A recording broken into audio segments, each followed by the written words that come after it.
please subscribe and don't forget to press the bell icon to get notified whenever we upload a new video.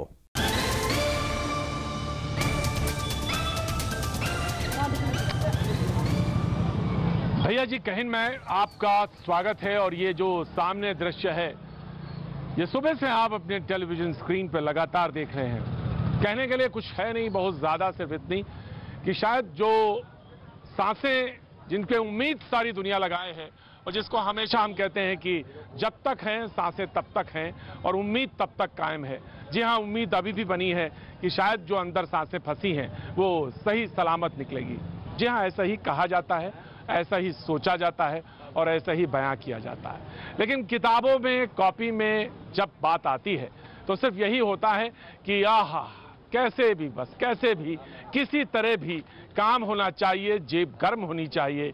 जाने जाती हैं, सांसें बिकती हैं तो बिक जाने दीजिए। बहरहाल जहां ग्रेटर नोएडा के जिस इलाके में मैं खड़ा हूं उसकी ज्योग्राफी यानी उसका जो भूगोल है मैं आपको सबसे पहले बता दूं। जी हाँ, ग्रेटर नोएडा का ये वो इलाका जहां पे आप इस वक्त ये हादसा हुआ कल रात 9:30 बजे। जिंदगियां दफन हो गई, बिल्डिंग पूरी नीचे आ धंसी। तमाम सारे लोगों ने सुबह से इस पे बोलना शुरू किया। प्रशासन अब सजग है, तमाम सारे लोग, आला अफसर यहाँ पे मौजूद हैं। पगडंडियों के सहारे तमाम वो सारे लोग यहाँ पे मौजूद हैं जो शायद जिंदगी भर हो जाता, कितने बरस गुजर जाते, शायद कभी ना आते। लेकिन जो हादसा हुआ उसके बाद अब सारे लोग यहाँ पे मौजूद हैं। सवाल इसी पे है आज हमारा, और सवाल यही पूछा जा रहा है कि चाहे बात हादसा की मुंबई की हो, चाहे ब्रिज गिर जाए बनारस में, और चाहे ये बिल्डिंग दफन हो जाए, सब कुछ चलता है साहब, सब कुछ चलता है। क्या होना चाहिए? सिर्फ जेब गर्म होनी चाहिए। अगर जेब गर्म है तो सब समझ लीजिए सब कुछ हो सकता है, सब कुछ संभव है। जी हाँ, जब वो हादसा हुआ था मुझे याद है अच्छी तरह से, मैं बेंगलोर में कर्नाटक चुनाव में मौजूद था और वो हादसा हुआ था बनारस में, ब्रिज गिर गया था। और आज एक पूरी बिल्डिंग दफन हो चुकी है। तमाम सारे लोग रेस्क्यू ऑपरेशंस में लगे। मैं वहां तक नहीं हूं, यहाँ पे बिल्कुल एक मुश्किल से 50 गज की दूरी है। जब मैं कहूंगा पाजी आज आप अपने मन से जिधर भी मन हो कैमरा घुमा दीजिए, क्योंकि हादसे के छोटी सी बिल्डिंग है। मैं आ रहा बाबू, मैं तुम्हारा दर्द, तुम्हारा गुस्सा, तुम्हारी सारी चीजें मैं समझ सकता हूँ। जी हाँ, लोग कहते हैं कि ये अभी तो बिल्डिंग अगर हमने हमारे हाथों पे छोड़ दी होती तो शायद हमने साफ कर दी होती। लेकिन सच तो यह है कि जिस तरह से ये बिल्डिंग गिरी है बहुत समय लगेगा, इसमें वक्त लगेगा। ऑपरेशन चल रहा है, बस गनीमत यह है कि बारिश नहीं हुई है। तमाम वो सारे लोग भी मौजूद हैं। हाँ बाबू, कुछ कहना चाहते हैं? कहना चाह रहा हूँ, ये लड़का दबा हुआ है, मुजाहिद नाम है, एक लड़का इसका साथ था, भाई है। हाँ, ये उस बिल्डिंग में अभी भी दबा हुआ, जो लाशें निकली उनमें नहीं निकला ये। हाँ, और अभी रेस्क्यू हो रहा है, शायद निकल जाए, वो वही था। हाँ, हाँ, 8 बजे निकले थे ये। हाँ, दूसरा लड़का। हाँ, तो वो अभी असलम मेरे साथ मौजूद। असलम, हाँ, हाँ, हाँ, हाँ, ये भाई है। ये लड़का जो साथ था, ये पंखा लेने के लिए बाहर गया। पंखा लेके जब तक आएगा तब तक बिल्डिंग गिर चुकी। एक मिनट बाबू, बाबू एक मिनट, बहुत आराम से। जी। तो ये लड़का जो है अभी उसी में। आपका कौन है? ये भाई है। आपका भाई है? लड़का जी। आप कहाँ के रहने वाले हैं? पूर्णिया बिहार के। जी, यहाँ पे पीओपी का काम करता था। ये 3 दिन पहले आए थे और कल शाम में मार्केटिंग करने गए, पंखा लेने। वो अपना कपड़ा लत्ता धोने के लिए जी अपना रुका रहा। ये मार्केट से जब तक आया तब तक बिल्डिंग ध्वस्त हो चुकी थी। ये रास्ते बाहर था और ये घबरा गया है, उसकी वजह से कुछ नहीं बोला।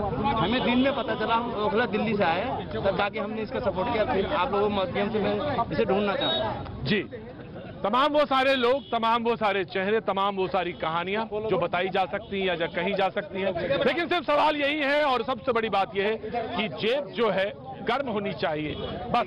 बाकी सब कुछ संभव है इस देश में, सब कुछ संभव है। मेरा सवाल आज इसी पर है भैया जी, कहीं पे। जी पीछे चलेंगे जरा। जी, मैं आया जनाब, मैं आया, पीछे चलेंगे थोड़ा। और आज का जो सवाल है वो सवाल यही है कि ग्रेटर नोएडा में इमारतें गिरने में दोषी प्रशासन के लोगों पर गैर इरादतन हत्या के बजाय क्या हत्या का केस दर्ज नहीं किया जाना चाहिए? यही सवाल है कि क्या हत्या का केस दर्ज नहीं होना चाहिए? सिर्फ एक उदाहरण बहुत काफी है। अगर एक उदाहरण दे दिया जाए तो मुझे लगता है कि बहुत सारी चीजें जो है एक नजीर बनेंगी और सामने आएंगी। आखिर आखिर ये हादसा क्यों हुआ, इसकी वजह ये है कि यहाँ पे आप शायद किसी भी नौजवान से पूछ लीजिए, किसी भी शख्स से पूछ लीजिए, वो यही कहेगा कि साहब यहाँ सब कुछ चलता है। इमारत खड़ी कर लीजिए, ये जगह जो है चाबेरी, जिसके बारे में सुप्रीम कोर्ट के ऑर्डर थे, उसके बाद ये जो यहाँ पे प्राइवेट बिल्डर्स की एक लॉबी चली और उसके बाद धनाधन जो तमाम सारी इमारतें खड़ी होती चली गई। क्या कभी किसी की नजर नहीं गई? जरूर गई होगी। और मैं प्रोफेसर हमारे साथ AK सिंह साहब मौजूद है। मैं सिंह साहब आपको यहाँ पे बुलाना चाहता हूँ। एक लंबी लड़ाई लड़ रहे थे, बहुत लंबी लड़ाई जी, और जो लीगल है इलीगल है आप बेहतर बता सकते हैं। आखिर ये लड़ाई है क्या यहाँ की जो आप लगातार लड़ रहे थे? एक्चुअली क्या है कि नेशनल बिल्डिंग कोड है जी, उसके हिसाब से ही बिल्डिंग बननी चाहिए और बाकायदा ये नियम है कि जो प्राधिकरण है उनका अपना बाइलाज है जो बिल्डिंग कोड के अकॉर्डिंग है। पहले तो शाबेरी गांव था, इसके पास पंचायत के पास अधिकार था, वही नक्शा पास कर दे रहा था, अब तो अथॉरिटी के पास है। हाँ बिल्कुल, अथॉरिटी के पास है और अथॉरिटी की जिम्मेदारी थी जो ये बिल्डिंग बन रही थी। तो अथॉरिटी की जिम्मेदारी थी। ग्रेटर नोएडा पूरी देश दुनिया में जाना जाता है, इतनी बड़ी अथॉरिटी है, आखिर कैसे हो जाता है काम? बिल्कुल, आपको पता है कि PC गुप्ता, यादव सिंह जैसे लोग यहाँ हैं और काम चलता रहता है, ऊपर से लेकर नीचे तक लोगों को पैसे जाते हैं और काम होता रहता है।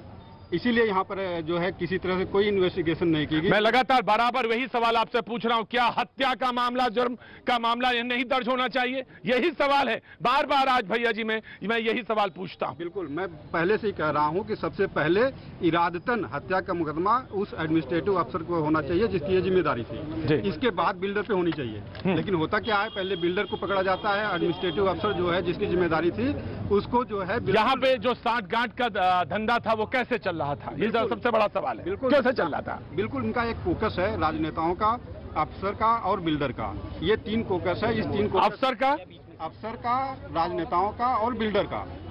और ये फोकस जो है आज से नहीं, सरकारें बदली लेकिन नेता का चेहरा वही रहता है।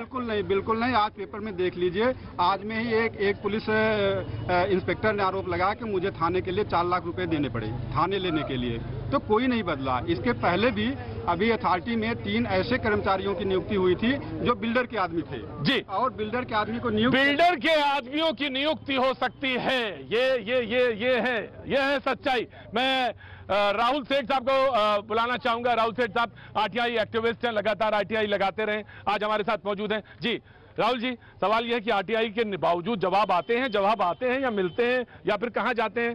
प्रतीक भाई, ये बहुत लंबा खेल है। आप एक RTI लगाते हैं कि एक बिल्डर ने सर ये गलत बिल्डिंग कंस्ट्रक्शन किया है जी। आप जब नक्शा निकलवाते हैं तो वहाँ होते हैं 12 टावर, लेकिन जैसे ही आप RTI लगाते हैं वहाँ बने होते हैं 18 टावर। जब आप मतलब 4 टावर अलग से बनाए जा सकते हैं, 6 टावर अलग से बनाए जा सकते हैं। है कि 1060 फ्लैट सीज हम लोग करवा चुके हैं सुपरटेक के, जाट सोसाइटी के। जी, मैं आपको बताना चाहता हूँ, पूरे एक्सटेंशन की ये बात बता रहा हूँ। वो क्या करते हैं, बाद में उन टावरों को जोड़ देते हैं। वो कहते हैं नहीं जी ये तो एक ही टावर है। मैं आपको बताऊं कि जो बच्चों की खेलने की जमीन है, हवा आने की जमीन है, उस तक पे इलीगल कंस्ट्रक्शन हुआ है और यहाँ पर बार बार चेताया गया है। PC गुप्ता जी को भी बोला गया था कि आप यहाँ पे इलीगल कंस्ट्रक्शन मत करवाइए, ये डूब क्षेत्र। अगर आपको शर्म आती है, अगर आपको सांसें सुनाई पड़ती हैं, चीखें मुझे अलबत्ता मालूम है आपको शोर नजर आती है, तो यकीन मानिएगा कि अभी भी वो जाने जो हैं दफन है। जद्दोजहद जारी है, रेस्क्यू ऑपरेशन चल रहा है, लोग बाहर प्रतीक्षा में हैं कि एक जान और बाहर जीवित निकल आएगी। मेहमान हमारे साथ लगातार जुड़ रहे हैं। आपने बताया कि किस तरह से टावर जोड़ के एक टावर बना दिया जाता है, फ्लैट्स बेच दिए जाते हैं। मैं आपको एक और बहुत बड़ा खेल समझाता हूँ। बिल्डर का, नेताओं का, अधिकारियों का इतना जबरदस्त गठजोड़ है। मैं आपको बताना चाहूंगा, आपके संज्ञान में भी आया होगा, 6 महीने पहले यहाँ पे बिल्डर के 3 आदमी अपॉइंट हुए थे अथॉरिटी में, जिनकी तनख्वाह किराया ही देता था, लेकिन काम वो बिल्डर्स का करते थे। उस समय कैग की जांच भी चल रही थी, कागज लीक करना, पेपर्स को चेंज करना, ये उनका काम था। अधिकारियों से शिकायत भी की गई, मुख्यमंत्री जी से भी शिकायत की गई, जो औद्योगिक मंत्री है बने हुए हैं अभी, इंडस्ट्रियल डेवलपमेंट अथॉरिटी। आप ये जो कह रहे हैं बिल्कुल होशो हवास में कह रहे हैं, किसी पे इल्जाम लगा के कह रहे हैं, और आपके पास सबूत है इसके आधार पे कह रहे हैं? बिल्कुल सबूत के आधार पे बोल रहे हैं। जांच भी हो चुकी है। एक अधिकारी ने बोला भी था हाँ ऐसे लोग हैं, लेकिन बाद में अगले दिन वो अधिकारी अपनी जांच से पलट जाता है, उन सामने वालों को क्लीन चिट दे दी जाती है। पंखुरी हमारे साथ मौजूद है, समाजवादी पार्टी के। आज आपको लग रहा है नेताओं का गठजोड़ है, अधिकारियों के साथ गठजोड़ है, जिसकी कीमत यहां पे जान देके गंवानी पड़ रही है। प्रतीक जी, सबसे पहले तो मैं ये कहना चाहूंगी कि ये जो बिल्डिंग आज गिरी है, इस बिल्डिंग को गिरने से बचाया जा सकता था। 2 महीने पहले एक शिकायत हुई थी और यूपी पुलिस को और सीएम को, योगी आदित्यनाथ जी को ट्विटर पे टैग किया गया था, डीजीपी यूपी को टैग किया गया था और कहा गया था इसी बिल्डिंग के बारे में कि अवैध निर्माण चल रहा है। उस पे उत्तर प्रदेश पुलिस का जवाब आता है ट्विटर पे कि नोएडा पुलिस इसका संज्ञान ले रही है। आज 2 महीने बाद ये बिल्डिंग गिर जाती है, 2 महीने में कोई संज्ञान नहीं लिया गया। तो क्या पुलिस प्रशासन ये बात नहीं जानती थी? जब शिकायत होने के बाद भी, इसका ये मतलब है कि यहाँ जो प्रशासन है, अथॉरिटी है, पुलिस वाले, सबका इसमें इन्वॉल्वमेंट है और बड़ी से बड़ी जुडिशियल इंक्वायरी इसमें होनी चाहिए। जितने भी लोग, क्योंकि ये छोटी बात नहीं है कि इतने लोगों की जान चले गई और टाइम बाउंड इंक्वायरी, बनारस में पुल गिरा, आज तक नहीं पता उसका दोषी कौन था, 2 महीने से इंक्वायरी हो रही है। इस तरह की इंक्वायरी नहीं, टाइम बाउंड इंक्वायरी होनी चाहिए और जो भी, चाहे बड़ा से बड़ा अफसर हो, नेता हो, जो भी दोषी पाया जाए उस पर कार्रवाई होनी चाहिए। सवाल यह है कि नेताओं का गठजोड़ है। नागर साहब हमारे साथ मौजूद हैं, आ गए हैं। किसान के मुद्दों पे अक्सर बोलते हैं, लेकिन आज आपके ही गांव में, आपकी ही जगह पे मौजूद हैं। बड़ा दुखद और दुर्भाग्यपूर्ण है। कोई इंक्वायरी के लिए कोई कोर्ट सेटअप करा दीजिए। ये जो सिस्टम, इस लड़के कहाँ चला गया है बच्चा, इसने बताया वो इतना स्ट्रांग है, उसका कोई कुछ नहीं बिगाड़ सकता। आप जब आए होगे और गौर सिटी गोल चक्कर के सामने आपने देखा होगा कुछ, उसके मैंने देखा कोई सीवर लाइन नहीं है, कहीं कोई लाइन, कोई व्यवस्था नहीं, कहीं से भी पानी का कोई निकासी की व्यवस्था नहीं और बड़े बड़े फ्लैट्स बेचे जा रहे हैं। बिल्कुल बेचे जा रहे हैं। तो मैं आपको बता रहा था, खजूर के पेड़ लगे हुए हैं, लूटा जा रहा है। उनकी बिलिंग 40-40 हजार की हुई है। उसकी हमने इंक्वायरी कराई। 10 प्रोजेक्ट्स की जिनमें घोटाला था, जिनमें घपला था, उसकी इंक्वायरी हम करा चुके, लेकिन रिजल्ट कुछ नहीं आता। कैग के लिए हमने बहुत बड़ी लड़ाई लड़ी, हमारे एक्टिविस्ट लोग हाई कोर्ट गए, कैग क्या करके गया, रिजल्ट 0। इतना ये जो सिस्टम है वो इतना शक्तिशाली है, उसका कोई कुछ नहीं बिगाड़ सकता। एक ही अधिकारी मायावती के शासनकाल में यहाँ पे पूरा भ्रष्टाचार को अंजाम देता है उसकी छत्र छाया में, फिर अखिलेश जी की सरकार आ जाती है, उसमें वो और शक्तिशाली हो जाता है। दुखद और दुर्भाग्यपूर्ण है। कहें तो किसके सामने कहें, रोए तो किसके सामने रोए। 2010-11 में आप ही का चैनल था, आशुतोष एंकरिंग करते थे, मैं आके बताता था, पेपर ले जाता था, दिखाता था। प्रबल प्रताप सिंह जी पैनल में बैठते थे हम। आज चेहरा बदल गया, प्रतीक आ गया, लेकिन दुख, दुर्भाग्य और चिंता वही है, वही स्थिति बनी हुई। हीरो कुछ नहीं बदला। क्योंकि ये जो सामने वाली ताकत है इतनी मजबूत है कि हम आप बदल जाते हैं, लेकिन घूसखोरी की वो तकदीर जो है बदलती नहीं है। नवीन जी, आज आपके सामने एक बात भाई कुछ कहना चाह रहा था, मैं आया नवीन जी। बिल्कुल जी, नहीं बदलती सर। जो चीजें सब लोगों से पूछिए आप, बराबर, चाहे किसी की भी सरकार हो या कोई भी चीज हो, कैसे भी करके यहाँ तो बिल्कुल अंधागढ़ सा चल रहा है, बिल्कुल छुरा लेके भौंक दो। तो सवाल यह है कि लेने वाले लोग जो हैं, वो जो ग्राहक है वो ये आता है कि सपनों का घर, वैसे सारा कुछ, हर चीज, नेता, देने वाला, लेने वाला, सब है ना। वो झोपड़ी में रहने वाला गरीब है, उसको 20 लाख में फ्लैट मिल रहा है, वो आकर्षित होकर फंस जाता है। 11 लाख का जी, 11 लाख में फ्लैट मिल रहा है, 12 लाख में 2 BH का फ्लैट दे रहे हैं यहाँ पे सर। 11 लाख में 12 लाख 12 लाख नहीं, मैं आपको एक और गहरी सच्चाई 12 लाख का बताते हैं, 18 लाख रुपए देने पड़ते हैं। जो ये टैक्स, वो टैक्स, फलान टैक्स नहीं है, कोई सीवर टैक्स नहीं, ये नहीं, वो नहीं, कुछ भी नहीं है। यहाँ सिर्फ मारा जा रहा है आदमी। बताते हैं 2 साल का कोई रास्ता ही नहीं है। बताते हैं पानी निकास का इस पूरे एरिया में कोई रास्ता नहीं है। अगर बारिश हो जाए तो सारे डूब जाएंगे। रिजल्ट आपके सामने है, बिल्डिंग तो बन गई, सब कुछ तो हो गया, मगर क्या नहीं है, निकास का कोई रास्ता नहीं दिया जाता। अगर हमारे साथ मौजूद होंगे तो मैं उनसे, मैं आ रहा हूँ, ऑफकोर्स मैं आ रहा हूँ, आपके पास आ रहा हूँ। नवीन जी हमारे साथ मौजूद हैं। नवीन जी, आपने देखा अधिकारियों का गठजोड़ है और इस सामने जो नेक्सस है वो बड़े खुलेआम बोल रहे हैं। इन्होंने बोला बड़े साफ गठजोड़ है। अधिकारी इनका तो कहना है, आरटीआई एक्टिविस्ट हैं, कि अथॉरिटी के अंदर बिल्डर्स के आदमी भी ये मौजूद हैं जो तनख्वाह लेते हैं। ये सब्जेक्ट जो है ना प्रतीक भाई, राजनीति से ऊपर उठ करके है। आज मैं वही बात करना चाहता हूँ, आज मैं वही बात करना चाहता हूँ आपसे भी। अगर अधिकारियों का गठजोड़ नहीं होता तो यादव सिंह जैसे लोग क्लर्क से इतने बड़े भ्रष्टाचारी नहीं बनते। लेकिन आपने बदला क्या नवीन जी, ये तो सवाल है ना। आपके मुख्यमंत्री, केंद्र में आपकी सरकार, विधायक आपके, MP आपके, बदला क्या? इसके लिए सुनना पड़ेगा थोड़ा सा। नहीं सुनाइए, लेकिन कहानी और निबंध ना बताइएगा मुझे, बिल्कुल निबंध ना बताइएगा मुझे। कहानी तो मैं सुन रहा हूँ बहुत देर से। सुबह से हम भी सुन रहे हैं, सुबह हम भी देख रहे हैं। निबंध कहानी में तो टैक्स से लेकर सब कुछ देख लिया हमने। PC गुप्ता जैसा व्यक्ति, जिसको सब बता रहे हैं दोषी भी है, उसको इसी सरकार ने भी अरेस्ट किया है, किसी और ने नहीं किया। CBI से लेकर के वो नेक्सस तोड़ने का काम कर रहे हैं। आप अरे आप पूरी बात सुन लीजिए ना। मैंने नहीं हटाया, मैंने माइक नहीं मैंने हटाया। कहा कि नेक्सस तोड़ना बहुत जरूरी है। अगर नेक्सस नहीं होता इस क्षेत्र के अंदर तो आज, क्योंकि अनऑथराइज कॉलोनी है, इस अनऑथराइज कॉलोनी के अंदर आज छोटे, क्योंकि सस्ता मकान चाहिए, हर आदमी आता है और यहाँ बड़ी तादाद का मतलब नवीन ये नहीं होता कि आप मौत की कब्रगाह खोद देंगे, कब्रगाह खोद देंगे, ये नहीं होता है। पनपने चाहिए थे यहाँ पनपे गए, इतने समय में पनपे गए तो नेता और सरकारों के कारण ही बन गए, किसी और का कारण नहीं पनपे गए। कौन बदलने मैं ये कह रहा हूँ, अरे तो आपने पनाप दिया यहाँ पे, इतना लंबा आप गठजोड़ करके चले यार, सारी जड़ों को कमजोर करके चले, उसको भाषण देने के लिए वक्त चाहिए आपको वक्त चाहिए। लगातार सरकार काम कर रही है, आपको वक्त चाहिए, आपको वक्त चाहिए। मैं आ रहा हूँ। और भी लोग जाने वाले हैं, और भी लोग अरेस्ट होंगे। नवीन जहाँ हम खड़े हैं वो हादसे की जगह है। नवीन जहाँ हम खड़े हैं, नवीन मेरी बात सुनिए, जहाँ हम खड़े हैं वो हादसे की जगह है और हमको डिसिप्लिन में रहना है। बिल्कुल हादसे की जगह है, कोई हल्ला नहीं बचाएगा। जी बहुत शर्म की बात है। आरोप प्रत्यारोप करना बहुत आसान है, अभी भी लोग फंसे हुए हैं। और मैं यहाँ पे इस रास्ते से जहाँ पे बिल्डिंग गिरी है बात करती आई, लोकल लोगों का कहना था कि जितनी तेजी से लोगों को बचाने का कार्य होना चाहिए था वो भी नहीं हो रहा है।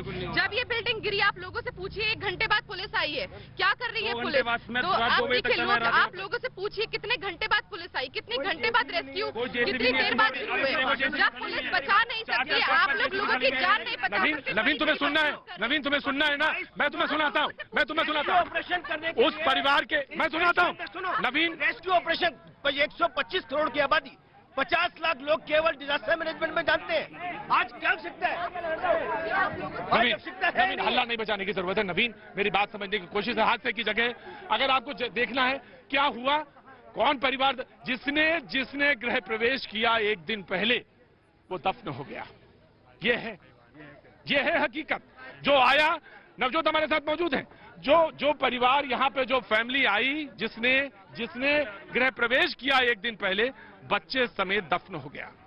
क्या गलती थी उसकी? क्यों सीमेंट लगाई गई, क्यों सरिया कम लगाई गई, क्यों घूस से गर्म हुआ अधिकारी ने आवाज नहीं उठाई? नवजोत, मैं 2 चीजें क्लियर करना चाहूंगी। पहली बात, नवीन जी जो कह रहे थे कि ये गठजोड़ है, ये नेक्सस है, नवीन जी दूर नहीं जाइए। मैं सुबह से यहाँ पर मौजूद हूँ। इलाके के लोग कह रहे हैं कि हम चिट्ठी लेकर गए, हम चिट्ठी लेकर अथॉरिटी के पास गए, अथॉरिटी ने बोला हमारे पास मत आइए, पुलिस के पास चाहिए। पुलिस बोली आप डीएम के पास जाइए, डीएम बोला नहीं, वापस अथॉरिटी के पास चाहिए। फिर मेरी डेप्यूटी डीएम जो यहाँ पर है, एडीजी, उनसे बात हुई। उन्होंने क्या बोला सुनिए, वो ये कह रहे हैं कि देखिए मैडम, हमारे पास तो 100 चिट्ठियां आती हैं, अब हम हर चिट्ठी तो नहीं पढ़ सकते। अब बताइए, अब आप कहते हैं कि भ्रष्टाचार पर लगाम लगेगा, तो बताइए कैसे लगाम लगेगा? मैं नवजोत में बताता हूँ। RWA साई गार्डन 2 ये अभी मौजूद नहीं है ब्रजभूषण त्यागी जी, अगर आएंगे तो ब्रजभूषण जी का स्वागत होगा। उन्होंने लिखा, जी मौजूद है ब्रजभूषण त्यागी जी, उन्होंने लिखा कि गौतम बुद्ध नगर में सभी बिल्डर द्वारा बिल्डिंग का निर्माण बिना कानूनी अनुमति के किया जा रहा है। ये पत्र भेजते हैं वो, और ये जिलाधिकारी महोदय साहब को प्रेषित है। आप देख सकते हैं, मार्क कर सकते हैं, डेट तारीख सब आप चेक कर सकते हैं। ये स्थिति है त्यागी जी। देखिए बहुत दुखद है, और ऐसे हादसे के समय में क्या बोलूं। त्यागी जी, आज आपको बोलना पड़ेगा, थोड़ा पीछे हो जाए, आज आपको बोलना पड़ेगा जो सेठ ने बोला, जो इन्होंने बोला कि अधिकारियों का, नेताओं का गठजोड़ है। इस पे वो जब तक आप उसको ब्रेक नहीं करेंगे, ये हादसे ऐसे ही होते रहेंगे। देखिए, राजनेताओं का, भ्रष्ट अधिकारियों का, ठेकेदारों का प्रोजेक्ट बनता नहीं। त्यागी जी, आप मानते हैं प्रोजेक्ट बनता नहीं, कट पहले तय हो जाता है। बिल्डर्स का ये गठजोड़ है, और ये नेक्सस निश्चित रूप से पूरे देश को दीमक की तरह खा रहा है। इसमें कहीं को कौन जिम्मेदार है? त्यागी जी, निश्चित रूप से राजनीतिक व्यवस्था इसके लिए जिम्मेदार है। बहुत स्पष्ट कहना चाहूंगा, मौत पे कोई सियासत नहीं होनी चाहिए, लेकिन एक बात कहना चाहूंगा, क्या यहाँ पे जो जितनी नोएडा अथॉरिटी है, ग्रेटर नोएडा अथॉरिटी है, आपको पता है शहरी विकास के अंदर नहीं आती है, शहरी विकास मंत्रालय के नीचे नहीं आती है, सीधा चीफ मिनिस्टर इसको देखते हैं। चीफ मिनिस्टर को रिपोर्ट किया जाता है यहाँ से। क्या चीफ मिनिस्टर महोदय को नहीं देखना चाहिए था किस तरह की चीजें चल रही हैं? इस बिल्डिंग की पर्टिकुलरली मेरी जानकारी के तहत इस बिल्डिंग के बिल्डिंग मटेरियल की बाकायदा कंप्लेंट पहले भी की गई, और बताया गया कि इसमें गलत मटेरियल इस्तेमाल हो रहा है। उसके बाद भी कोई कार्रवाई नहीं। लिखित में कार्रवाई ब्रजभूषण त्यागी जी ने की, करने के लिए कहा गया, उसके बाद कोई कार्रवाई नहीं। सारी चीजें पिछली सरकारों पर थोप दें, और उसके बाद कहीं 47 में क्या हुआ था, 48 में क्या हुआ था, क्या इससे देश चलेगा? देश में जो वर्तमान कौन सरकार है उससे पूछना होगा, वो बताएगी, वो सरकार बताएगी। दूसरी बात Tyagi ji let me clear, आज ताली का दिन नहीं है।